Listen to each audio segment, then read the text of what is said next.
भाई इंटरनेट पर OnePlus Nord 6 को लेकर इतनी सारी मिक्स्ड रिएक्शंस आ रही है कि लोग लिटरली कंफ्यूज हो चुके हैं। इंटरनेट पर लोग बोल रहे हैं 9000 mAh की बैटरी होना सिर्फ नंबर्स का गेम है, और लोग ये भी बोल रहे हैं कि इस फोन में जो 165 हर्ट्ज का रिफ्रेश रेट है वो गिमिक है। और ऊपर से ये रूमर भी फैल रहा है कि OnePlus इंडिया से शट डाउन करने वाला है। तो यदि आप लोग सोच रहे हो कि इस फोन को लेना एक बेस्ट डिसीजन होगा या नहीं, और इस फोन की जो सर्विस है उसका फ्यूचर में क्या हाल रहेगा, और इस फोन में जो 9000 mAh की बैटरी दी गई है क्या वो हमें सच में उतना ज्यादा बैकअप दे पाती है या फिर बस एक ओवर हाइप्ड फीचर है, तो ये जो वीडियो है वो बिल्कुल आपके लिए है। तो आज के इस वीडियो के अंदर हम इस फोन का एकदम ऑनेस्ट रिव्यू करने वाले हैं। सो अगर आपको ये जो वीडियो है वो पसंद आती है तो जरूर से इस वीडियो को लाइक कर देना, और हमारे चैनल पर ऐसा तगड़ा कंटेंट आता रहता है इसलिए हमारे चैनल को अभी के अभी सब्सक्राइब कर देना।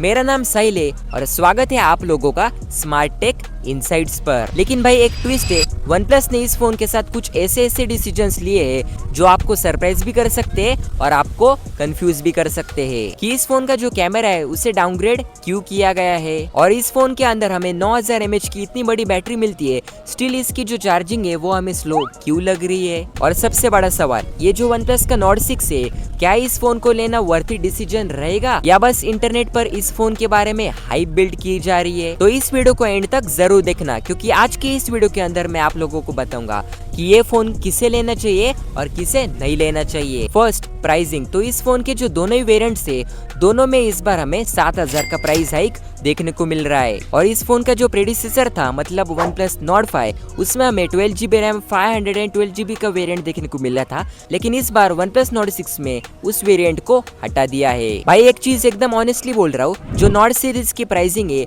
वो अब R सीरीज के पास में जा रही है, और जो R सीरीज की प्राइसिंग है वो नंबर सीरीज के पास में जा रही है। बाकी इस फोन के प्राइसिंग के बारे में आपको क्या लगता है मुझे अभी कमेंट्स में बताओ। लेकिन इसमें हमें जो डिस्काउंट मिलता है उसमें भी इस बार डिफरेंस है। लास्ट टाइम जो Nord 5 था उसमें हमें 2000 का इंस्टेंट डिस्काउंट मिल रहा था, लेकिन इस बार का जो Nord 6 है उसमें हमें 3000 का इंस्टेंट डिस्काउंट मिल रहा है। मतलब इस फोन की जो इफेक्टिव प्राइसिंग है वो थोड़ी सी मैनेजेबल हो जाती है। Second, build quality and design. तो रिसेंटली OnePlus ने जितने भी फोन्स लॉन्च किए हैं उनमें जो OnePlus ने अपनी नई डिजाइन लैंग्वेज अपनाई है वो मुझे ऑनेस्टली टेलिंग काफी ज्यादा अच्छी लगी। बट आई पर्सनली थिंक अगर OnePlus ने इस Nord 6 में एल्यूमिनियम के फ्रेम्स दिए होते तो ये एक अच्छा डिसीजन हो सकता था, क्योंकि इस प्राइस पॉइंट में जितने भी फोन ब्रांड्स है वो हमें ये चीज ऑफर कर रहे हैं। और हाँ, ये जो फोन है वो थोड़ा सा थिक साइड रहता है और इसका जो वेट है वो भी हायर साइड है, क्योंकि इसमें हमें बड़े साइज की 9000 mAh की बैटरी देखने को मिलती है, और इसके डिस्प्ले पर हमें क्रिस्टल शील्ड ग्लास की प्रोटेक्शन मिलती है। और OnePlus क्लेम करता है ये जो ग्लास है वो गोरिल्ला ग्लास विक्टस प्लस जितनी ड्यूरेबिलिटी रखती है। और अगर हम बात करें कलर्स के बारे में तो ये जो फोन है वो टोटल 3 कलर्स के साथ आता है, जिसमें से जो मेरा फेवरेट है वो क्विक सिल्वर है। बट आई पर्सनली थिंक अगर उस कलर में उसकी जो बैक है वो अगर एल्यूमिनियम की होती तो वो जो फोन है वो बिल्कुल OnePlus Nord 4 की तरह प्रीमियम फील दे सकता था। और इस बार OnePlus ने IP रेटिंग को भी इम्प्रूव कर दिया है। Third, display. और इस फोन का जो डिस्प्ले वो इसका सॉलिड पॉइंट है, क्योंकि इसमें हमें 6.78 इंच का 1.5 के एमोलेड डिस्प्ले मिलता है with up to 165 hertz refresh rate. लेकिन हाँ, आप लोगों को एक चीज बता दूं, ये जो 165 हर्ट्ज का रिफ्रेश रेट है वो games like COD mobile and BGMI में ही वर्क करता है, और normal day to day usage में इस फोन के डिस्प्ले का जो रिफ्रेश रेट है वो 120 हर्ट्ज पर ही रहता है। और अगर हम बात करें ब्राइटनेस के बारे में तो इस फोन में हमें 1800 निट्स की HBM देखने को मिलती है, और इसकी वजह से इस फोन का जो डिस्प्ले वो आउटडोर्स में एकदम प्रॉपरली विजिबल रहता है। मतलब इस फोन की डिस्प्ले के साथ कोई भी विजिबिलिटी इश्यूज नहीं है। और इस फोन का जो डिस्प्ले वो YouTube एंड Netflix दोनों प्लेटफॉर्म्स पर HDR10+ को सपोर्ट करता है। लेकिन हाँ, इस फोन के डिस्प्ले का भी एक ड्रॉबैक है कि इसमें हमें फुल स्क्रीन AOD देखने को नहीं मिलता, जो कि Nord 5 में मिलता था हमें। Fourth point, performance. और इस एस्पेक्ट में ये फोन काफी ज्यादा सॉलिड है, क्योंकि इसमें हमें Snapdragon 8s Gen 4 चिपसेट देखने को मिलता है, जिसका Antutu score close to 2.4 million आता है। मतलब मेरे हिसाब से ये जो Antutu स्कोर है वो काफी अच्छा कहा जाएगा। और ये जो फोन है वो BGMI पर 120 FPS को सपोर्ट करता है, लेकिन इसे आप पुश कर 165 FPS तक भी लेके जा सकते हो। लेकिन हाँ दोस्तों, आप लोगों को एक चीज बता दूं, अकॉर्डिंग टू 91 मोबाइल्स ये जो फ़ोन है वो 30 मिनट्स की गेमिंग करने के बाद थोड़ा सा ज़्यादा हीट होता है। सो आई थिंक वन प्लस इस चीज़ को अपडेट के थ्रू फिक्स कर सकता है। और आजकल जितने भी फ़ोन्स लॉन्च हो रहे हैं उनमें हमें ना अच्छी रोम देखने को मिलती है ना अच्छी रैम टाइप, लेकिन इस फोन के साथ वो प्रॉब्लम नहीं है। तो इस फोन में हमें LPDDR5 रैम देखने को मिलती है और UFS 4.1 की स्टोरेज है। 5th point, battery and charging. और इस फोन का ये जो एस्पेक्ट है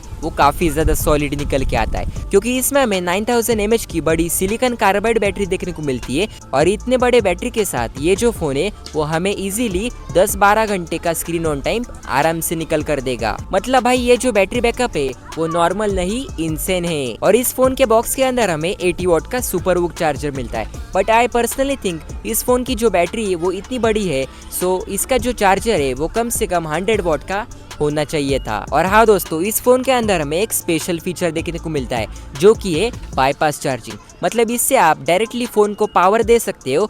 मतलब फोन के प्रोसेसर को जो पावर है वो बैटरी से नहीं, सीधा चार्जर से मिलेगी। और इसकी वजह से ये जो फोन है वो काफी ज्यादा कम हीट होगा। 6th point, software. तो ये जो फोन है वो out of the box OxygenOS 16 के साथ आता है, बेस्ड ऑन Android 16।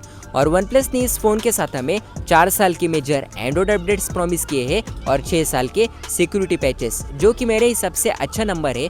और आप लोगों को तो पता ही है जो वन प्लस का सॉफ्टवेयर है वो कितना ज़्यादा फ्लूइड फील होता है, उसके जो एनिमेशन है वो कितने ज़्यादा स्मूथ होते हैं। प्लस OxygenOS के जो AI फीचर्स है वो भी काफ़ी ज़्यादा प्रैक्टिकल है। सो इस फोन का जो सॉफ्टवेयर है वो ओवरऑल नेक्स्ट लेवल है। 7th point, cameras. तो इस फोन के रेयर साइड की तरफ हमें 50 मेगापिक्सल का प्राइमरी कैमरा मिलता है। और हाँ दोस्तों, वन प्लस ने इसके कैमरा सेंसर में इस बार डाउनग्रेड किया है, क्योंकि नोट 5 में लाइटिया 700C सेंसर मिलता था, जो इस बार लाइटिया 600 है। और जो दूसरा है वो 8 मेगापिक्सल का अल्ट्रा वाइड है और सेल्फी में भी इस बार डाउनग्रेड किया है। लास्ट टाइम 50 मेगापिक्सल की सेल्फी मिलती थी, जिसे अब 32 मेगापिक्सल की कर दी है। लेकिन जो असली सवाल है वो ये है कि वन प्लस ने इस फोन के कैमराज में ये डाउनग्रेड क्यों किया। देखो दोस्तों, एकदम सिंपल सी बात है, वन प्लस ने इस फोन को ना गेमिंग सेंट्रिक बनाए, ना कि कैमरा सेंट्रिक। इसलिए वन प्लस ने इस फोन के जो कैमरास है उन पर इतना फोकस नहीं किया है। तो चलो अब फोटो क्वालिटी के बारे में बात करते।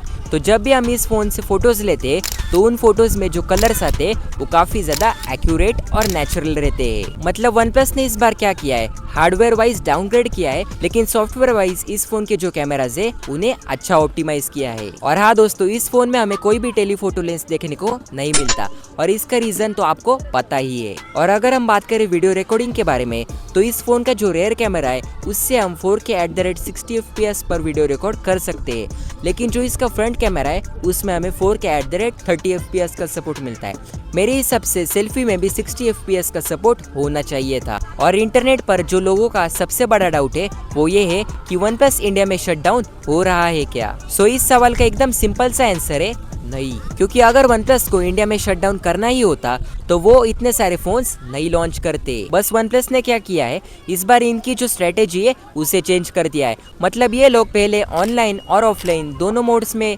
फोन्स बेचा करते थे, लेकिन वन प्लस इस बार क्या कर रहा है, वन प्लस इस बार ऑनलाइन फोकस्ड ब्रांड हो गया है। और वन प्लस ऐसा इसलिए कर रहा है क्योंकि जो ऑनलाइन कस्टमर्स होते हैं उन्हें चाहिए होता है कि किसी भी फोन में उन्हें ज्यादा वैल्यू मिले, वो भी एग्रेसिव प्राइस पर। सो अगर हम इस फोन को बाय कर लेते और इस फोन में फ्यूचर में जाकर कोई भी इशू आ जाते तो इस फोन की सर्विसिंग का क्या होगा। तो इस सवाल का भी एकदम सिंपल सा आंसर है, जितने भी वन प्लस के फोन है उन्हें हम ओप्पो के ऑथोराइज सर्विस सेंटर पर रिपेयर कर सकते हैं। और अगर आपको पता नहीं है तो बता दूं, ओप्पो के ऑल ओवर इंडिया में 600 से भी ज्यादा सर्विस सेंटर मौजूद है। सो रियलिस्टिकली सर्विस का इतना बड़ा इशू नहीं है।